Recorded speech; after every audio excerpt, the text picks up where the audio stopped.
How's it? Welcome back to the channel. So quick video here. Just wanted to give my response back to a question I got from the community. And I actually got like various forms of this question from the same person over the last few months. So apologies for the delay in getting this video out. But they wanted to know what my thoughts were on vivid dreams and vivid consciousness. And before giving you my response, I do have a feeling that like my answer here is going to be different than what their definition of it is. But nonetheless, these are my thoughts. So when it comes to a vivid dream, I really think of that as really just being any dream where your experience in there is kicked up a notch or 2 or 3 or 10, right? Where I would normally think about it in like a visual sense. You can have these dreams where like colors seem to be more vibrant and vivid than they do in waking life. So I would consider those to be vivid dreams, or if your sense of smell and taste is heightened, those could be vivid dreams as well.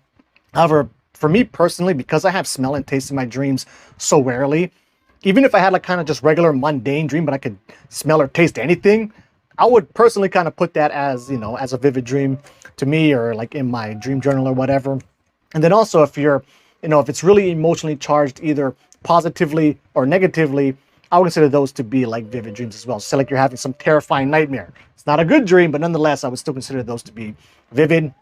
Then when it comes to vivid consciousness, I think the easiest way for me to explain that is like, say like if you're in the flow state, right? And it's interesting for that example because in the flow state, it's almost like your consciousness takes a back seat and your subconscious can kind of come to the forefront, and you're not really thinking about what you're doing. You're just really in the moment, reacting, and everything's clicking and flowing really well. So I'll consider that to be like a form of vivid consciousness.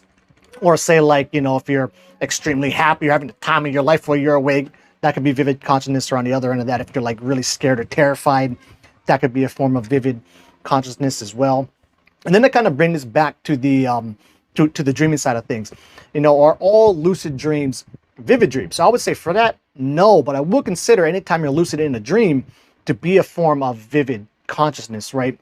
Where, you know, you're gonna be in a lot of lucid dreams and, you know, the colors aren't really popping. Maybe the dream's kind of breaking down. So definitely wouldn't consider those to be vivid dreams. But all of my most vivid dreams, I guess, like, you know, any times I've had where the colors seem to be more vibrant than they do in waking life, that kind of stuff has always happened in my lucid dreams, right? But still yet, I wouldn't consider all lucid dreams to be vivid. And then kind of similarly to that, even in like the hypnagogic state, where I think if you're ever consciously aware in the hypnagogic state, I would consider that to be, you know, a form of vivid consciousness. But I've never really had like a hypnagogic meditation session or hypnagogic images that I would really classify as being like a vivid dream. And, you know, because hypnagogic images, they're on such a big scale where in the very beginning, maybe you're just seeing like a soft diffused light or a flashlight, or seeing like some starry night sky deal. And that can progress all the way to where it's like full on images where it's almost like you're watching a movie or something like that. But I wouldn't consider even the movie version of it to be like a vivid hypnagogic dream.